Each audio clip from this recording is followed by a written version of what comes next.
Here we're starting the electric fence line. Have my stick, post hole pounder. This post is the corner post. I'm going to have to do a different one, I know. But this is just to draw my straight line down through the field. And then I'll put up, and then we'll cut down this way. Then we'll cut back this way. And then work our way around the back side here, up through here, and then over for the gate. So this is going to be the starter for the straight line, and then we can drive the posts in, which are these posts here. Yes, nice straight wooden sticks. Yes, they won't last very long, but they are a good temporary use from now till next spring. And that's what we're working with on a budget. A little bit cheaper than buying a $5-7 post. So, good to go. Got protection, got that. Like I said, I have my knife with me. How good is that? What can you do? What can you do with that? What would you do without it? At least try to defend yourself. But I carry the stick, so I look big and scary. I'm not. So the stick should help. And the knife in case they get too close. Last dance. But what do you got? What are you gonna do, huh? Alright. Follow me along. We're gonna put some posts in. Start getting this stuff ready.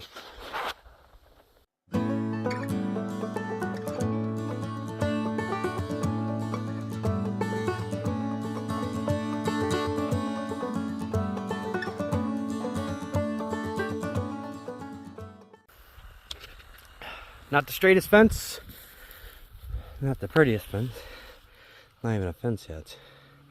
So this is what we're doing, putting up posts, driving them a couple feet in the ground, and just a string line to help keep straight as I can. So not perfect. I mean, this one's looking a lot better than the front one. The front one down there, you can't even see from here. So I'm going to try to explain this slightly better. So what I ended up doing is I followed a few other channels, and this lady that keeps out bears actually out of the fenced-in yards, even with bees inside and animals. And what they run, she does this for people all over.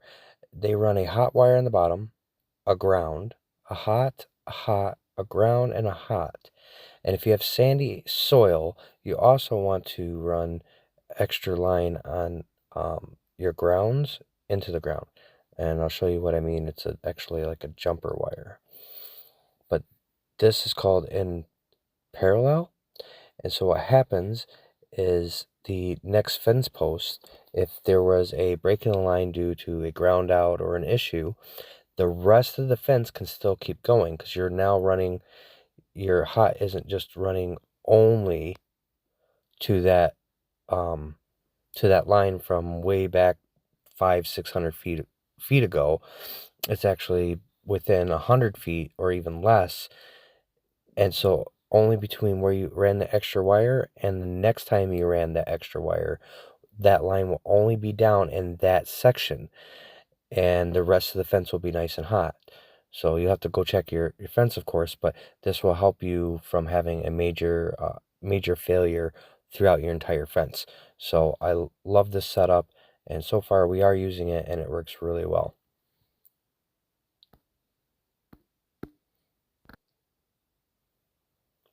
So this is what it looks like. So you're going to run your extra ground from ground to ground and then into the ground.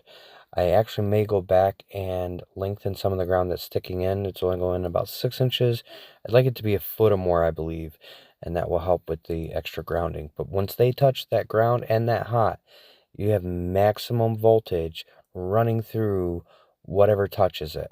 So when an animal is trying to get through and they're touching both of those lines at the same exact time, it's instantaneously they're getting shocked. So where there is a pulsating on the hot wire typically. But if you're touching the ground and the hot at the same time, instead of waiting for the ground to go through the charge all the way to their feet and then to the line, you're now bypassing that where it's instantaneous. It's right there. So then you jump the hot wire and you just connect a wire that goes from top all the way down. Obviously not touching the ground or the other wires that it's not supposed to, but it's just the hot wires touching, and you do that. I did it about every 50 to 75 feet out of precaution. So if, like I said, anything happens between this post and the post that's down the line, it's a small section that would be not as hot. It could still actually be hot, but it won't be as hot as the entire fence. And that will save you having from a major failure. So this is what we went with. This is what's working for us. And other than the fence, which I don't have grounds inside the fences, sorry, inside the gates, this is working really good. The gates are completely just hot wire, and they work good too. Even the temporary ones that I put up, you'll see those they're temporary, but they definitely work.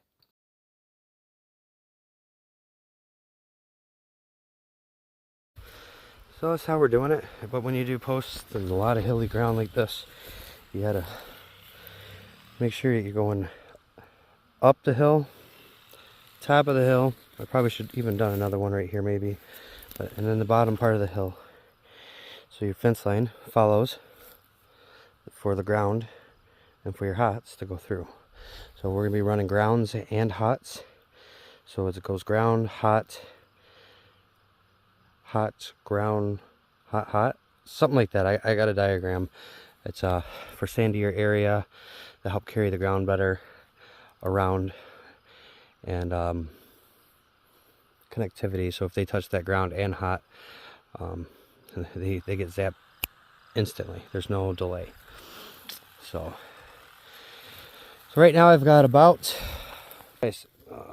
almost 200 feet in the front. We're working on this is a 100-foot string, and it's not quite 100 foot because I have it about 10 feet, get up 15 feet, whatever. I'll show you as we go along. Not more posts like this, whatever. I'll put in here as we're putting the line in, show you the ground, show you my connectors, the connectors that we're using, which aren't your typical connectors. Yes, I'm using hose, pieces of hose on these to hold them together, and yeah, gnats are nuts. All right. And this part of the property did not get sprayed, so now I'm getting mosquitoes out and gnats. So that's what we're doing. All right, keep watching, and I'll put in the next video along with this and show you the fence line on the way down.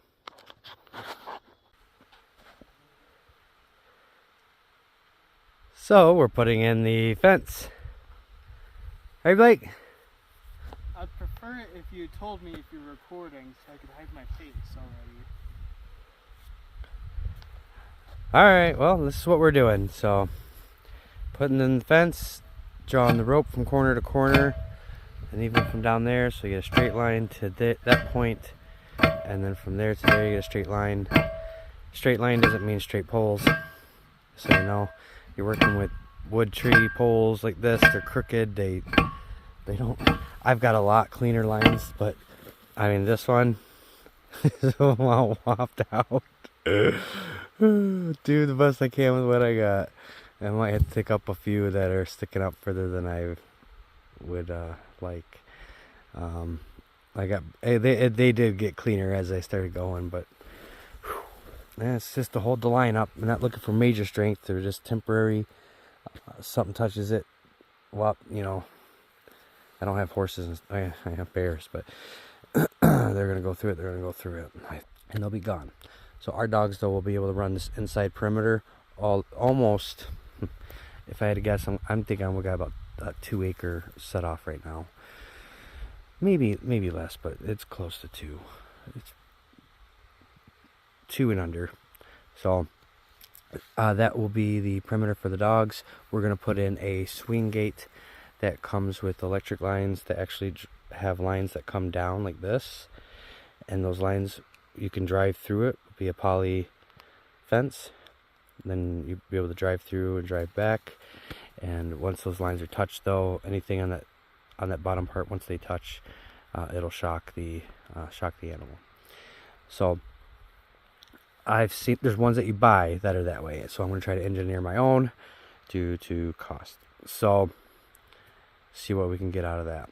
Once I do the fence for that, I will do another video just on the fence for that, how I put it together, how it operates. I'm going to need springs to bring it back, right? So it's going to swing open either way, but the spring will help keep the tension so it stays shut. That's for this gate, and then I'll have just a regular walkthrough type of gate that will be over by the campsite / build site. That's so we can go into the build site without having to walk, quarter acre around to get to it. I'll keep you posted. So here's the next row. Yeah, it's not as straight, but this is what we have. So this is what we're working with. They don't look horrible. Come down to here, a little bit less than 100 feet to the next corner, and we'll just keep going. Again, obviously not that straight. It's what we have to work with. Something cool. I love my property. I love it. It's awesome. Every 100 feet or so, sometimes less, frequently less, Mother Nature says, have a berry. They're June berries. You get a little snack. Have a berry or two. These ones aren't ready. These other ones are. There's ones up here. Oh, go like this. Yeah, these ones up here, they're not ready yet. But you got a couple coming in there. Wait a second. No, those aren't ones you want to eat. They grow right next to the ones you want to eat. Leaves of 2, and they grow in groups of 2. Leave them be. The ones you want, though, are right here. Look at that. Yeah. Beautiful June berries. Yeah. We have some black cherries on the property, too, that haven't come in yet. Those are beautiful. See? Here's the leaves. Yeah. These ones are good. Mother Nature. Love it. Every so often, you've got a berry to pick. And honestly, if you look down, I've got... this is one of the rare spots in the property. The strawberry leaves. Okay, I got them all right here. Usually there's a couple strawberries in every 10 to 15 feet. 10 to 15. Holy cow. And if you go up a few more feet that way, then you'll see blueberries. So you get your blueberries, get your June berries, get your strawberries. All you're making your rounds. Seed. So all in making your rounds while doing your work. Love it. Awesome, awesome, awesome. Alright, that's something to keep in mind here. And I'll use this sledgehammer as a reference. Okay. The other ones I made a little low on the post, okay? So my post is about about 5 feet, give or take. So I made them a little low. If you make them too low, and this area here, it's gonna create a pivot point. So if you have too much tension on the top up here, it's actually gonna want to pivot out of the ground. Especially since I have sand, it's not like my kids could pull that out. So just want to make sure you go high enough on the pole down to have not to create that pivot point and keep your strength on the post as you're going around. Like I said, I got a lot of corners every 100 feet, and this one's probably not even 100. If I remember correctly, it's under 100. So every so often I got corners and corners and corners, but that's what it is. I just wanted to share that little bit with you. Have some snacks, keep working. Loving it. So here's one of our corner posts that we put up. Little A-frame. We put some stakes down to hold the post from tipping too much. This may be a little low. We'll find out as we go along. Right now we're cleaning up the edges, and they've already done a lot this way. My awesome helper, she's doing great. So they are cleaning both sides of the fence lines when we put it up. No issues to start off with as far as grounding out on the hot line. So we've got machetes. What do you got? This thing. One of my favorites. It's not a thing, it's a machete. It's a So, weird looking machete, that's for sure. This one here is a, I believe, Fisker. I like that. Fisker brand. This bugger does saw pretty well, and when you're cutting stuff with it, that hook really is nice. When you're just trying to chop through stuff, you'll be able to come up on an angle, and it just slices it really well. Of course, that's just a fern, but I've been cutting into logs, and we'll do something up here. Just show you real quick. This guy is awesome. So just barely tapped it. See all that cut in right there. Really nice sharp edge. So if you were to do a few whacks on each side, you'd really be doing some damage with this. Cut through some branches really easily.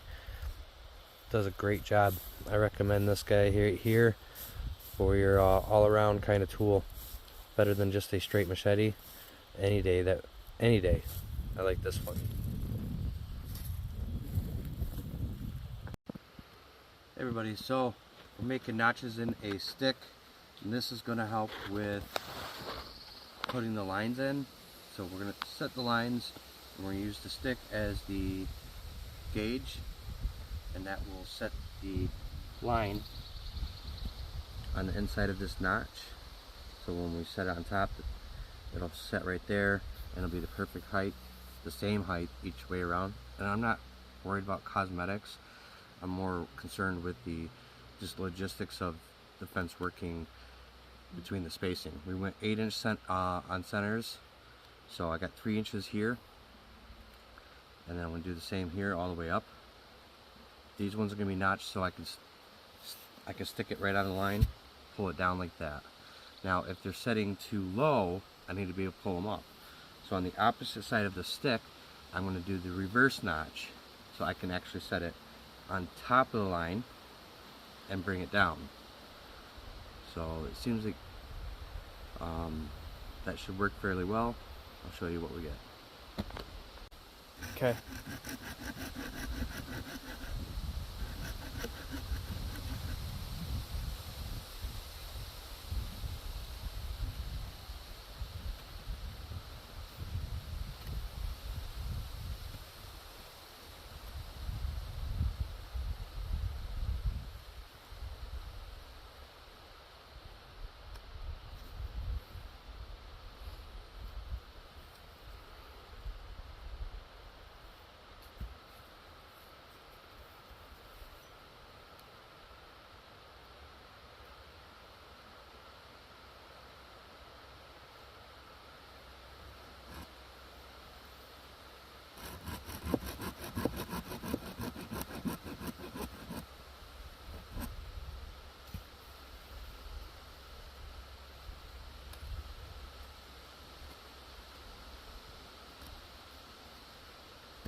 Now remember, this fence that we're putting up is to keep the dogs in and more or less keep the bears out. I'm not worried about coyotes so much. They're here, smell the dogs, and they're gonna run away.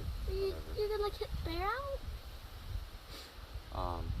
So we have a dog named Bear. So this will keep them in, keep the other animals out.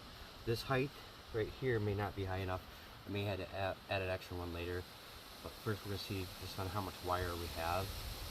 So I am running a hot, a ground, a hot, ground, and a hot.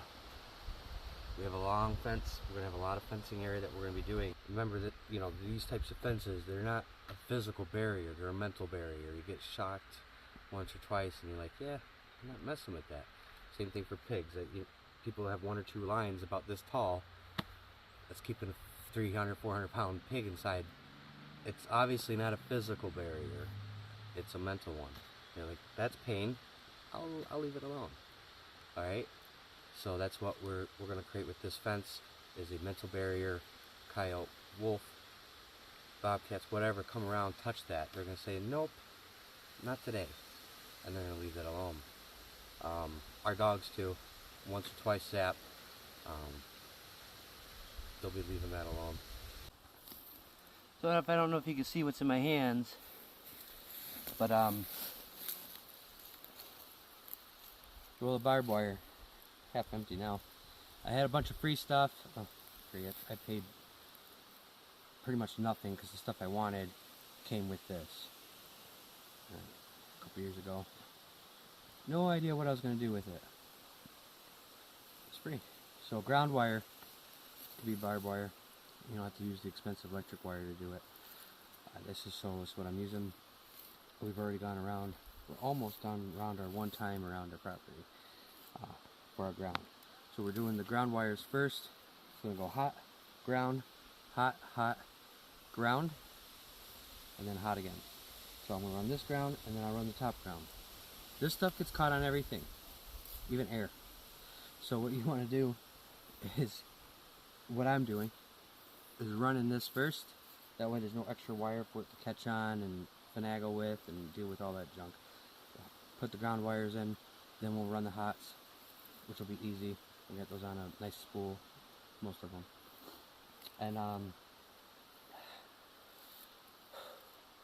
that's where we're at. So see how just you put it on the ground like so. I keep my foot on it so it doesn't keep coming up too much and snagging on me.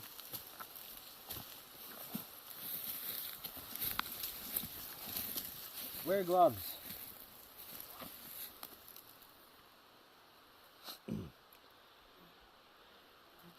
I got hit with the barbed wire yesterday. This started happening. I got room still in there, so it's not cutting off the circulation, but maybe it trapped the poison enough, or the infection. But, I mean, look, that's nasty looking. You can tell how swollen that is. I don't remember banging up my knuckle too bad. Yesterday I couldn't even bend my hand. I just kept going though, but I mean, I got other pokes and pricks on my fingers and my hands due to working, but this one took to an infection for stupid reason, who knows why. And I got cut by a fern. I didn't get infected.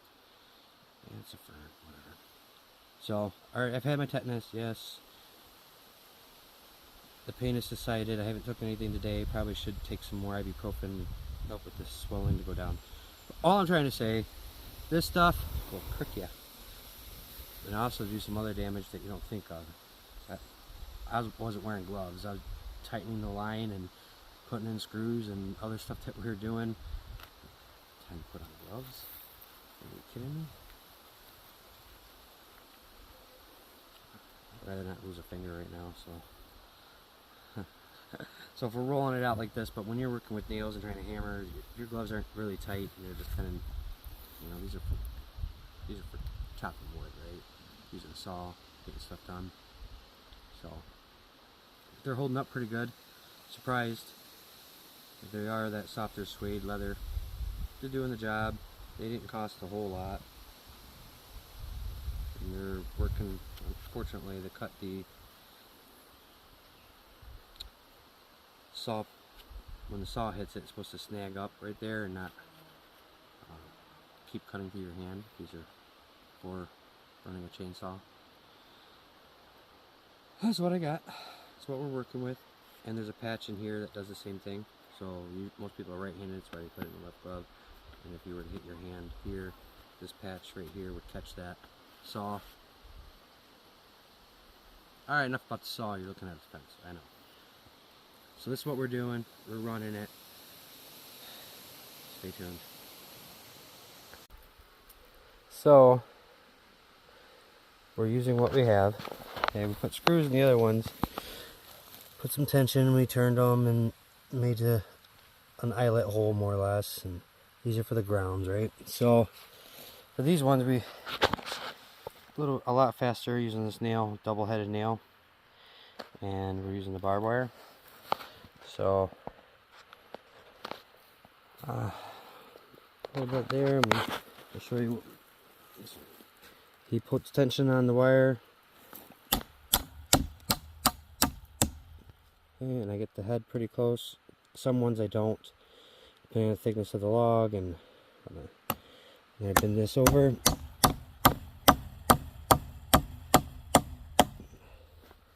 Okay, so I don't have a good camera person, sorry. I don't have the staples for wood, right? You'd use those. So we're using the head as a staple, or we're using the nail as a staple, depending on how long it is. And then we'll come back on the back side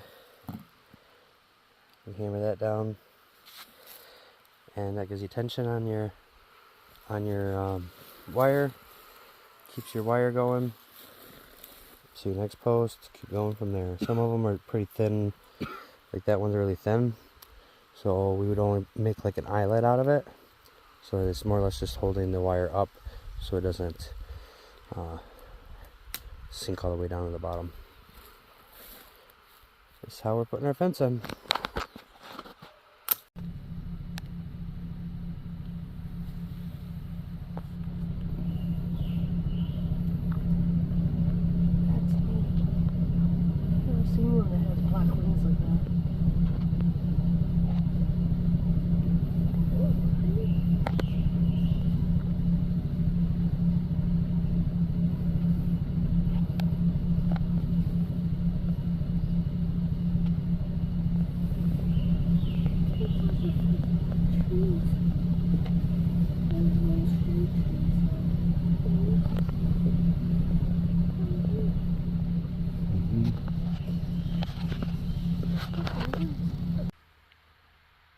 Alright, just has to be a physical barrier. We're going to make a gate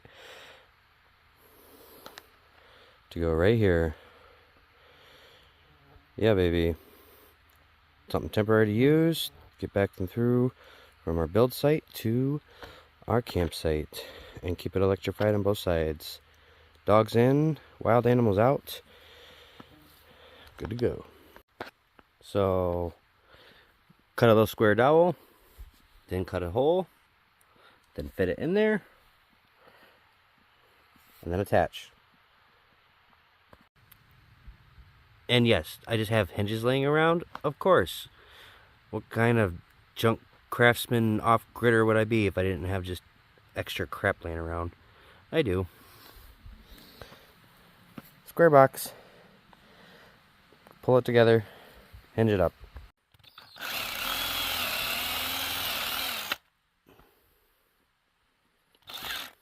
Am I worried about it being perfect?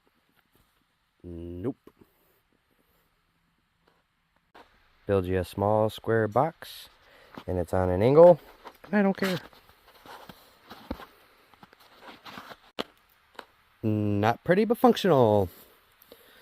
You've got wire hanging from everywhere. So, to keep the top up, I used a wire in the middle, the one with the big connection here.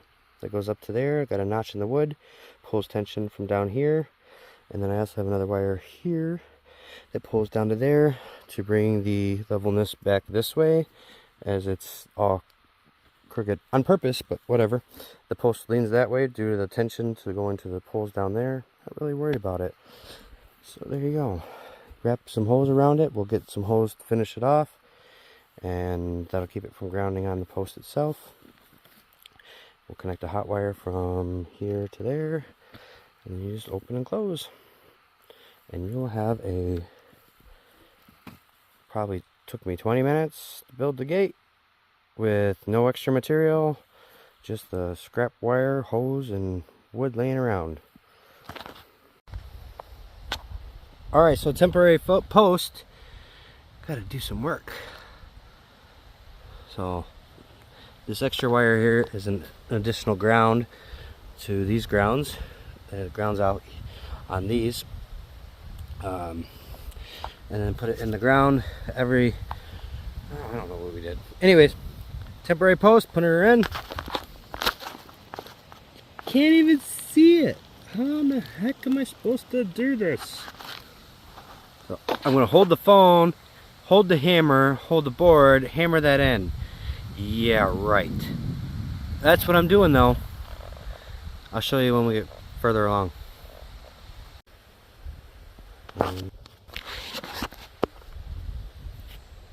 You're just waiting for me to touch it, aren't you? I see that's on. Nice try. No. Turn it back off, then I'll continue. Because I ain't touching it all the time. Come on, Blake. No. I know. I can hear it. It's on. No. Alright, as I was watching my videos that I had made, I realized I didn't go as close with the camera and in detailed more on the rubber hose and the attachments to the fence line itself. So we're going to touch base on that, and if you want to see all that, that's what we're going to talk about right now for the next segment. Okay? So this is the finished product here. Let's take a look at what we have. The wires are being held in with a rubber hose that was split, and I've used garden hose, and I had some of this extra hose. I got this stuff so cheap that and it's cheaper than garden hose, but it's cheap. Okay, keeping in mind when attaching these to the post, sorry about that, that you want to keep the screw probably a little higher even. So if the tension of the line is pushing downward, you want to make sure that this is pulling up a little bit. So the tension of the line is more on the bottom section of the hose. The rubber on the inside will mushroom out and stop the line actually from touching the screw for the most part. There is a few that we had to take out and put back in. And so little pro tip on that, that's what we did. Let the pressure of the line pull down on the bottom part of that. And you'll have less likely of this even nudging up to the mushroom part on the inside, so it doesn't ground out through the screw and then through the post. Now when you get to the ground wire, these ground wires, we just took I had tons of extra nails. They were given, I had them for free, inexpensive. Let's think about that. Okay, barbed wire. Wow, yeah, that baby's hot. That means I have a hot wire touching or grounding out onto my ground, which it shouldn't be. Ooh, let's take a look at that. Somewhere something's touching that shouldn't be. Not like getting the zap when you're really not expecting it, especially on the ground. Holy crap! You got to see that firsthand. Holy cow. So, and it could be from one of these lines down here that we used. It could be down or up the line somewhere else.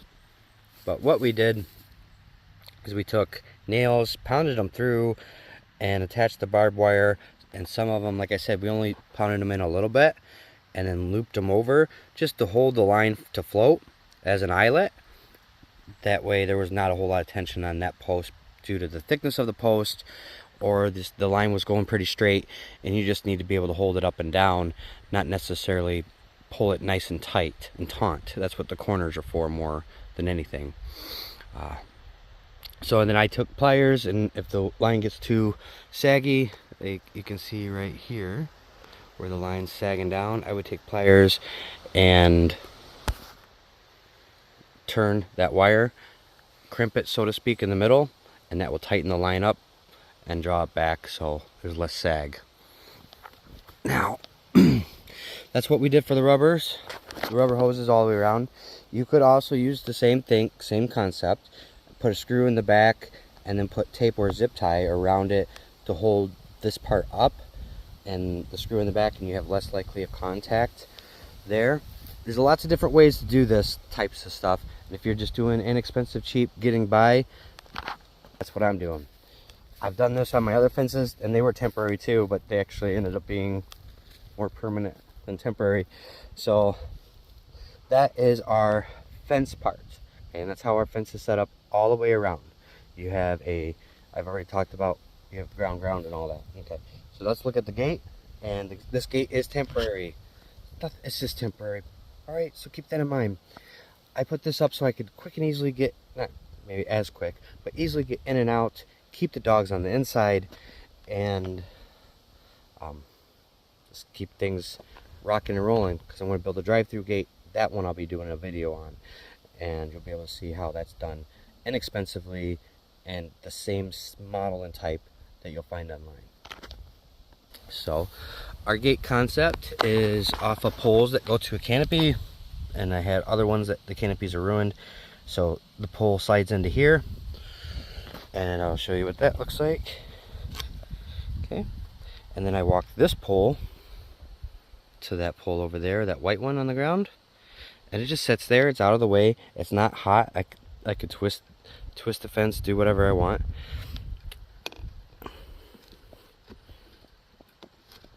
A little hard to do one-handed. So you put the bottom in first, slide, the tension comes on. Now you use rubber hoses that don't have slits in them, so I had to slide the rubber hoses in without slits in the hose, run it through, taped it on just to hold it there so it doesn't slide up and down. Nothing fancy here, people, just effective. That's all we're looking for, so effective. So I do this all the way up the pole on both sides. Then you take your handle here, and if you don't have a handle, you can build these with just a little tiny spring and rubber hose to hold it, and a hook on the end of the metal that you're doing, essentially, and hook it up. So you don't have to pay $10, $12. I got these for like 50 cents or less, like auction. I've got my wire at the auction.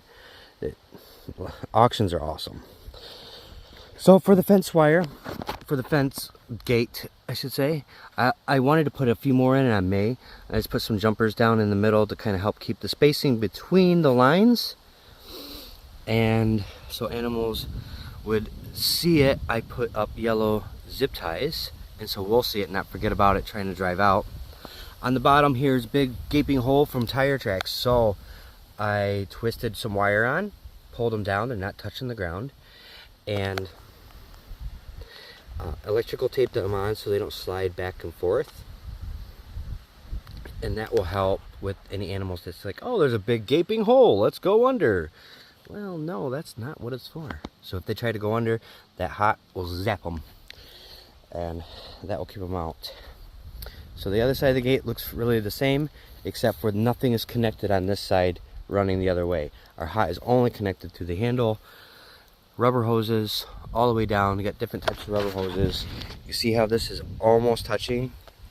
So if that wiggles or moves too much, then that will start to ground off on this post, which you really do not want. But there's a gap there, so there is some finesse work to do later on.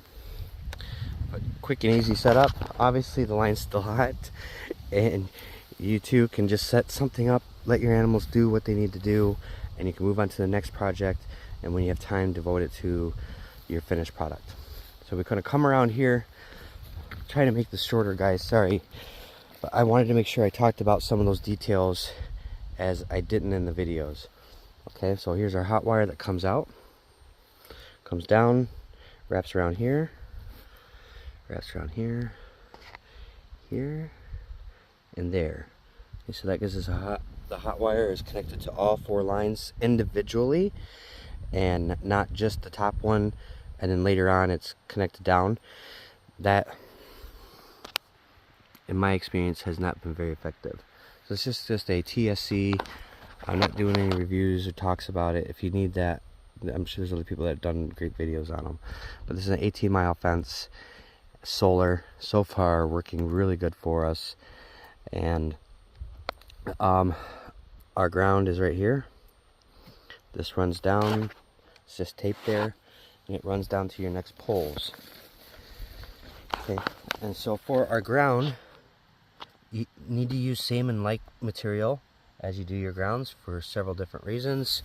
Everything from corrosion to resistance. And these are about 6 feet long. They're pounded in, clamped on, also grounded to the ground wire that is placed on the fence. And then you go down 10 more feet, you got 3 of them, and you got your next one, and for your last one, We couldn't find the clamp that we're supposed to have, so what do you know? Hose clamp will work? Yeah, baby. Figure it out. Cheap, inexpensive, can do it. It's you make do with what you got. And I've got a lot of different junk, and I can make do with it. Still funds and issues going on all over the place for different things, but just keep in mind, you can make things work with the little bit amount of money and time and effort that you have. I mean, if I would have bought all these posts for all this fence line, I wouldn't have done this fence. Let's put it there. I wouldn't have done it. But I didn't buy the post. We took some twigs, branches, okay, not twigs, but we took some smaller round trees. These aren't that big around. Look at this. Compared to my thumb. Okay. Some bigger, some are smaller. Yeah, but they work. So I wanted to touch base on all that stuff. There's your recap. There's the issues you can have with using different types of material. You got to think it through a little bit. And if you have questions, please leave them below. Let me know. It's something that you've done that more effective, or if this was helpful even. I hope that it's helpful and I can show other people, hey, on the fly and on the broke fly, you can do it too. So just have fun with what you're doing, get her done. And the posts, only thing I would have done different with the corner post, let's touch base on this, because I did talk about the height of this, right? So the height of your angle will also create a pivot point. If there's too much tension, this pull down here will want to come up and out. Only thing I would do, another pull from up here even and down, and that would push this back this way more, and I would have my tension dispersed 3 different ways for a corner post. That would probably be a little more effective or efficient, but at the moment we're going for quick and easy and done and go to the next thing. This will keep our animals in and will keep the other animals out. It's not meant to be permanent, but it's meant to be just effective and efficient. So, alright, I hope that helped clear some of the stuff up that I didn't show close up, and I don't believe I missed anything. If I did and you need me to do a second video, let me know. But unless there's a lot of people asking for the same thing, then I could do that. And if you'd like to see my thoughts and concerns on that 18-mile TSC fence charger, let me know and I could do a video on that as well. But there is a lot of other ones out there already. But if you'd like to see my experience with actual on-hand usage, then I can give that to you. So keep watching the video for all the other information that is on there, and have fun. Okay, I'd like to give a fair warning to anyone that's triggered by animals getting hurt.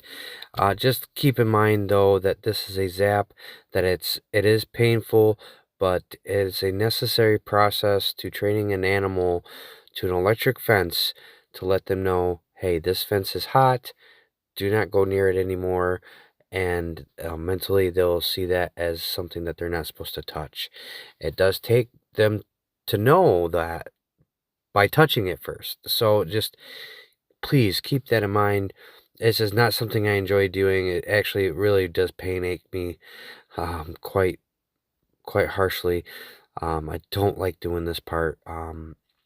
And with the rest of the dogs, we typically put them on the leash, and we had to do that with Harley after we started training her. Is we put her on a leash, we walk them up to the fence, and then we pull them back so they know that that is their barrier to go backwards and not through the fence, as she started to do.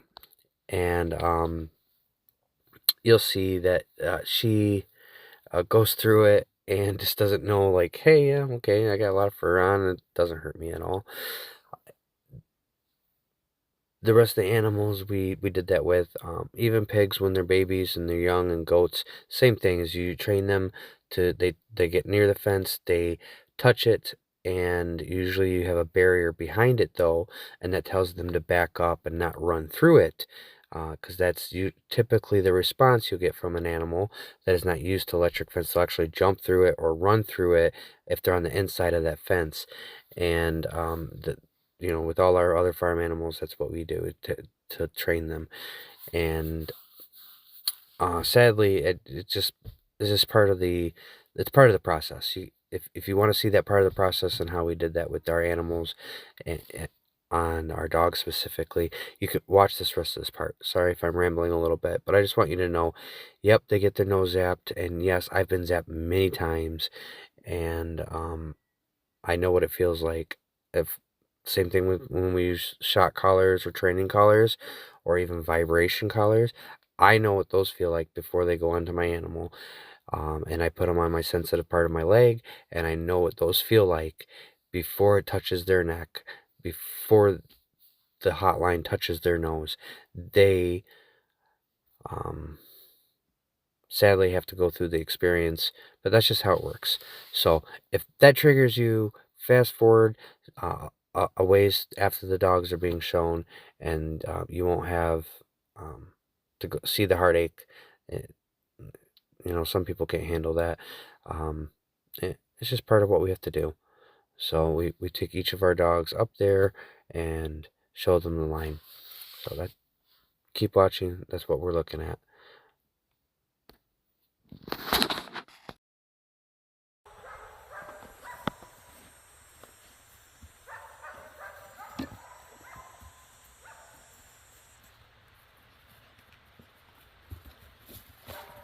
That what we call, ladies and gentlemen, an epic fail. You're just a big puppy. You're just a big puppy. She don't know what to do. She don't know what to do. Hey! You a big puppy. It could be all the fur. They just blocked it. Well, yeah. Your nose has got to touch it.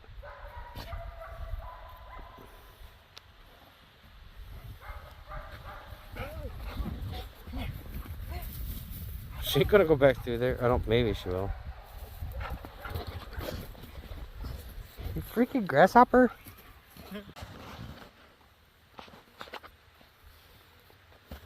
Grasshopper dog. Midnight.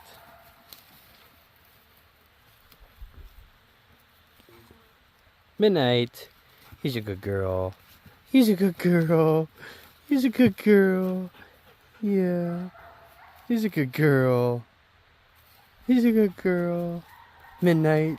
Get that plant. Get that plant. Yeah, she don't want nothing to do with the fence. I think she's been shocked by it before. Is she been shocked by that before? I think so.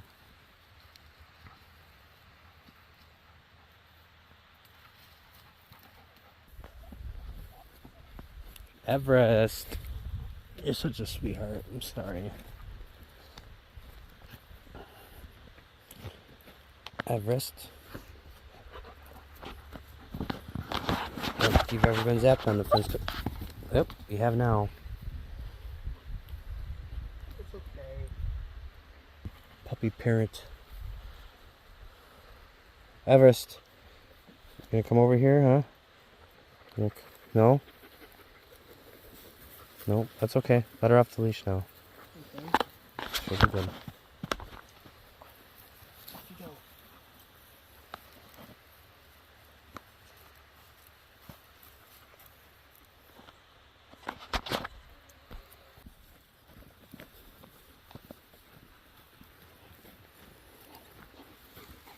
Nope, pull him back. There you go. Remember, he's headstrong. He'll just go right through the crap. You barely lick up dirt. He's a dirt muncher. Bear. Barry had to do that to you, but you had to learn that. You're not supposed to touch it. Yeah, I don't know if that's going to be one time enough.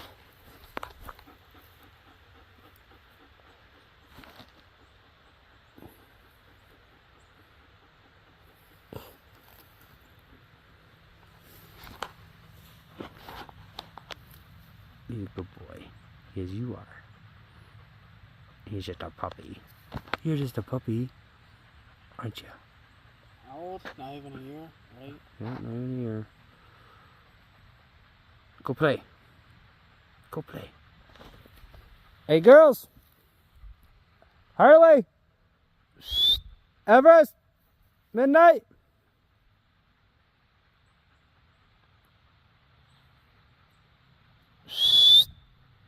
Come.